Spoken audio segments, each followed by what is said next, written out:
Praise the Lord. Good morning. Welcome to day 8 of today's promise. ఈరోజు ఈ ప్రామిస్లో దేవుడు మీతో మాట్లాడమంటున్న మాట ఏంటి అంటే, don't deny Jesus. Yes, don't deny Jesus. దేవుణ్ణి తృణీకరించొద్దు, యేసు ప్రభుని తృణీకరించొద్దు. చాలామందికి ఈ డౌట్ ఉంటుంది. ఏంటి అంటే, నేను పాపం చేశాను సరే, దేవుడి దగ్గర నేను ఒప్పేసుకొని నేనే పశ్చాత్తాపపడి ఆయన తప్పకుండా జవాబిస్తాడు కదా నేను చేస్తే అలా. సో నేనే పశ్చాత్తాపడతాను, నేనే దేవుడి దగ్గర అన్నీ ఒప్పుకుంటాను. ఏసై నాకు వద్దు, నేను జీసస్కి ప్రేయర్ చేయాల్సిన అవసరం లేదు కదా, లేకపోతే నేను ఈ ప్రభు బల తీసుకోవాల్సిన అవసరం లేదు కదా అని ఒక డౌట్ ఉంటుంది, ఒక సందేహం ఉంటుంది. నేను ఈ వీడియోలో ఆ డౌట్కి క్లారిఫికేషన్ ఇస్తాను. నేను మీకు ఒక విషయం చెప్పాలనుకుంటున్నా. ఏంటి అంటే, మనం గుర్తుపెట్టుకోవాల్సిన విషయం ఏంటంటే, మనం పుట్టుకతోనే పాపం చేసి ఉన్నాం. మనం ఇంకా జీవించకముందు, లేకపోతే మనం ఇంకా ఈ లోకానికి రాకముందు దేవుడే తానే స్వయంగా ఈ లోకానికి నరరూపధారిగా వచ్చి నీ పాపముల కోసం, నా పాపముల కోసం ఆయన శిలువ యాగంలో బలి అయ్యారు. ఓకే, సో ఇది క్లియర్ కదా. అంటే మనం ఆదము హవ్వ బీజం. అంటే ఏంటి అంటే, ఆదము హవ్వ ఆ ఏదైనా తోటలో చేసిన పాపమే మన జీవితంలో ఇప్పటికీ కూడా రన్ అవుతూ ఉంది.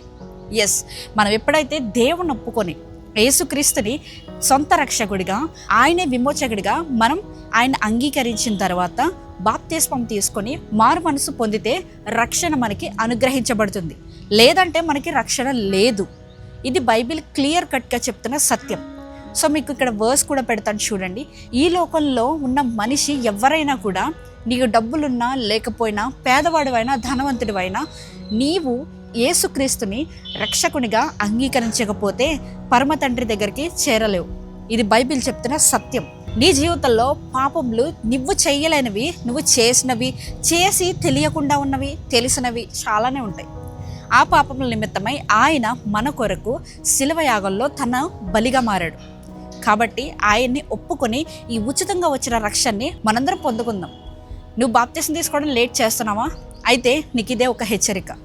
దేవుడు త్వరలో రానే ఉన్నాడు. యేసుక్రీస్తు తొందరలో రానే ఉన్నాడు. He is coming back soon. ఒక్కసారి నీ న్యూస్ ఛానల్లో న్యూస్ పెడితే ప్రతి చోట ఏదో ఒక మరణాపాయం, ఏదో ఒక అలజడి. ఈ లోకంలో ఎక్కడో దిక్కున ఒక సెకండ్కి కొంతమంది ప్రాణాలు పోతూనే ఉన్నాయి. ఆయన వచ్చే రాకడ చాలా చాలా చాలా దగ్గరగా ఉంది. ప్రకటన గ్రంథంలో చెప్పిన ప్రతి సూచన మన భూమి మీద నెరవేరుతూ వస్తుంది. నువ్వు ఎప్పుడైతే ఆయన గురించి తెలుసుకొని, ఆయనని నమ్మి మారు మనసు పొంది బాప్తిసం తీసుకొని ఆయన రక్షణలోకి నువ్వు వస్తావో, నీకు విమోచన, నీకు రక్షణ. లేట్ చేయకు మై ఫ్రెండ్. ఒకవేళ నువ్వు చిన్నవాడివైనా లేకపోతే పెద్దవాడివైనా, ఒకవేళ నువ్వు ముసలి వాళ్ళవైనా, ఎవరైనా కూడా నువ్వు నీ రక్షణని లేట్ చేయకు. ఇది మీరు విశ్వసించి నమ్ముతారని ఆశపడుతున్నాను. Thank you so much for watching. Praise the lord.